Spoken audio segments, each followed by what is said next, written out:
सियावर रामचंद्र की जय। पवन सुत हनुमान की जय। उमापति महादेव की जय। जाग बलिक जो कथा सुहाई, भरद्वाज मुनि बरहि सुनाई। कहीं हवो सोई सम्माद बखानी, कहीं हवो सोई सम्माद बखानी। सुनहु सकल सजन सुख मानी, सुनहु सकल सजन सुख मानी। मुनि याज्ञवल्क्य जी ने जो सुहावनी कथा मुनि श्रेष्ठ भरद्वाज जी को सुनाई थी, उसी संवाद को मैं बखान कर कहूँगा। सब सज्जन सुख का अनुभव करते हुए उसे सुने। शिवजी ने पहले इस सुहावने चरित्र को रचा, फिर कृपा करके पार्वती जी को सुनाया। वही चरित्र शिवजी ने काकभूषणी जी को राम भक्त और अधिकारी पहचान करके दिया। उन काकभूषणी से फिर याज्ञवल्क्य जी ने आया और उन्होंने फिर उसे भरद्वाज जी को गाकर सुनाया।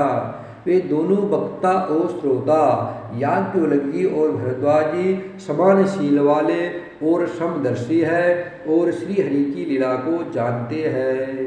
वे अपने ज्ञान से तीनों कालों की बातों को हथेली पर रखे हुए आंवले के समान प्रत्यक्ष जानते हैं। जैसे हथेली पर आंवला रखा पूरा दिखाई देता है, वैसे ही तीनों काल तीनों लोग याज्ञवल्क्य जी को और भरद्वाज जी को प्रत्यक्ष दिखाई देते हैं। और भी जो सुजान भगवान की लीलाओं का रहस्य जानने वाले हरि भक्त हैं, वे इस चरित्र को नाना प्रकार से कहते, सुनते और समझते हैं। फिर वही कथा मैंने बाराहा क्षेत्र में अपने गुरुजी से सुनी, परंतु उस समय मैं लड़कपन के कारण बहुत बेसमझ था, इससे उसको उस प्रकार अच्छी तरह नहीं समझ सका।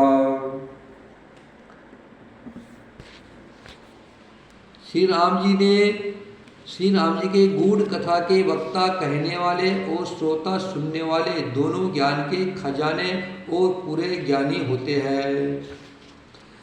मैं कलियुग के पापों में ग्रसा हुआ महामूढ़ जड़ जीव भला उसको कैसे समझ सकता था। तो भी गुरुजी ने बार बार कथा कही, तब बुद्धि के अनुसार कुछ समझ में आई। वही अब मेरे द्वारा भाषा में रची जाएगी, जिससे मेरे मन को संतोष हो। जैसा कुछ मुझ में बुद्धि और विवेक का बल है, वो मैं हृदय में हरि की प्रेरणा से उसी के अनुसार कहूँगा।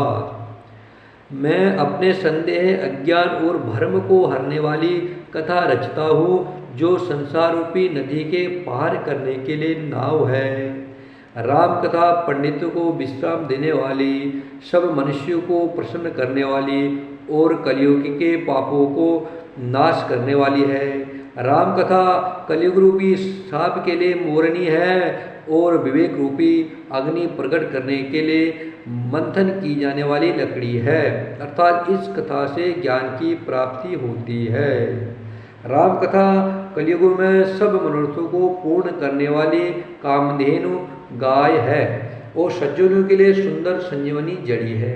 पृथ्वी पर यह अमृत की नदी है, जन्म मरण रूपी भय का नाश करने वाली वो भ्रम रूपी मेढकों को खाने के लिए सरपड़ी है। यह राम कथा असुरों की सेना के समान नरकों का नाश करने वाली और साधु रूप देवताओं के कुल का हित करने वाली पार्वती दुर्गा है।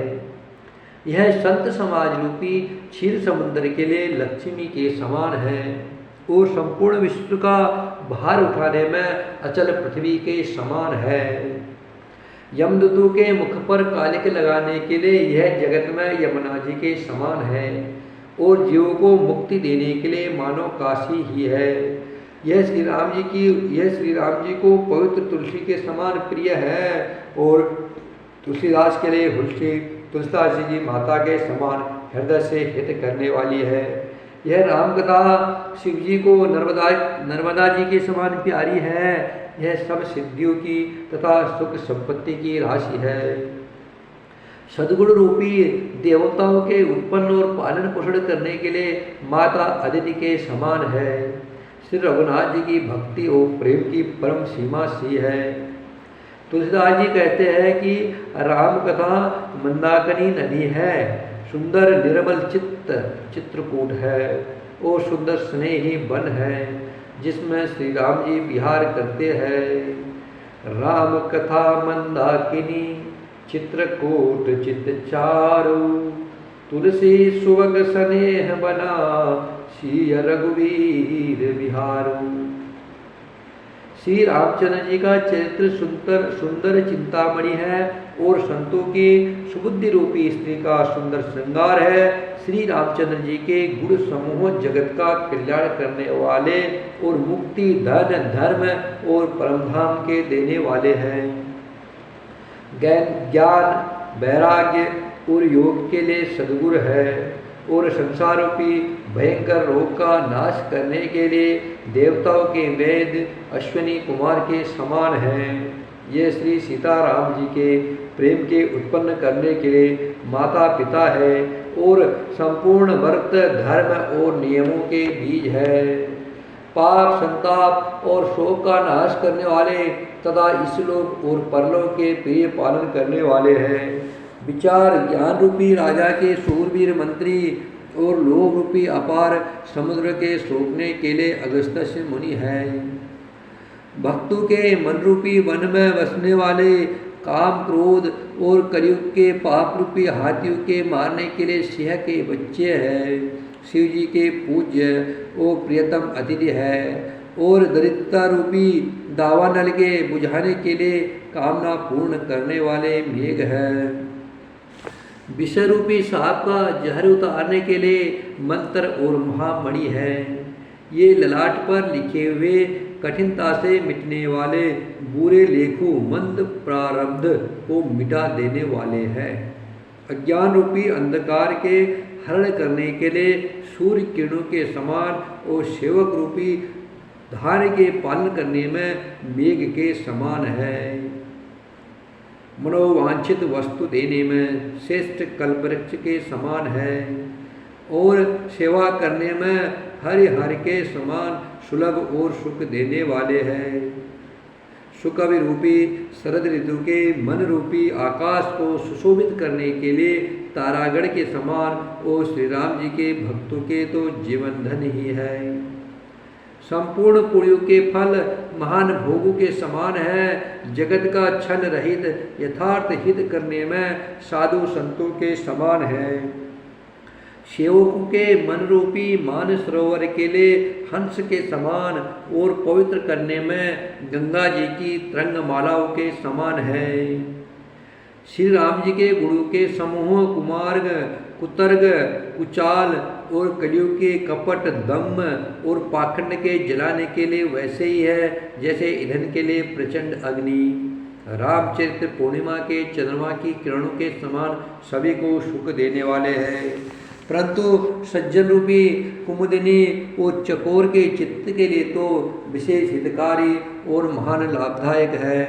जिस प्रकार श्री पार्वती जी ने श्री शिव जी से प्रश्न किया और जिस प्रकार से श्री शिव जी ने विस्तार से उसका उत्तर कहा, वह सब कारण मैं विचित्र कथा की रचना करके गा करके कहूँगा। जिसने यह कथा पहले न सुनी हो वो वह इसे सुनकर आश्चर्य न करे। जो ज्ञानी इस विचित्र कथा को सुनते हैं वह यह जानकर आश्चर्य नहीं करते कि संसार में राम कथा की कोई सीमा नहीं है, अर्थात राम कथा अनंत है। उनके मन में ऐसा विश्वास रहता है नाना प्रकार से श्री रामचंद्र जी के अवतार हुए हैं और 100 करोड़ तथा अपार रामायण है।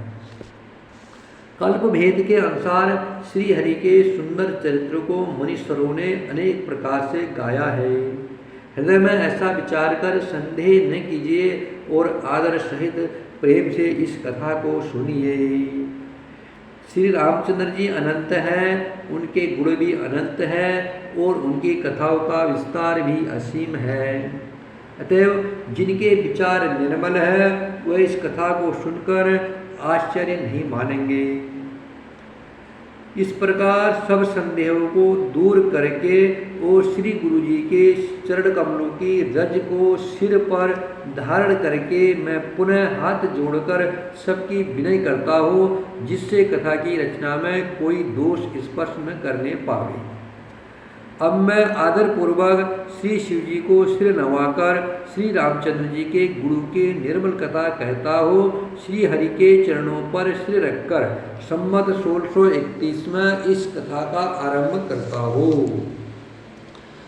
नौमी भाम बार मधुमासा, नौमी भाम बार मधुमासा, अवधपुरी यह चरित प्रकाशा, अवधपुरी यह चरित प्रकाशा। जहि दिन राम जन्म श्रुति गावहि, जहि दिन राम जन्म श्रुति गावहि, तीरथ सकल तहाँ चले आवहि, तीरथ सकल तहाँ चली आवहि। चैत्र मास की 9वीं तिथि मंगलवार को श्री अयोध्या जी में यह चरित्र प्रकाशित हुआ। ये दिन श्री राम जी का जन्म होता है। वेद कहते हैं कि उस दिन सारे तीर्थ वहाँ श्री अयोध्या जी में चले आते हैं। असुर, नाग, पक्षी, मनुष्य, मुनि और देवता सब अयोध्या जी में आकर श्री रघुनाथ जी की सेवा करते हैं। बुद्धिमान लोग जन्म का महोत्सव मनाते हैं और श्री राम जी की सुंदर कीर्ति का गान करते हैं।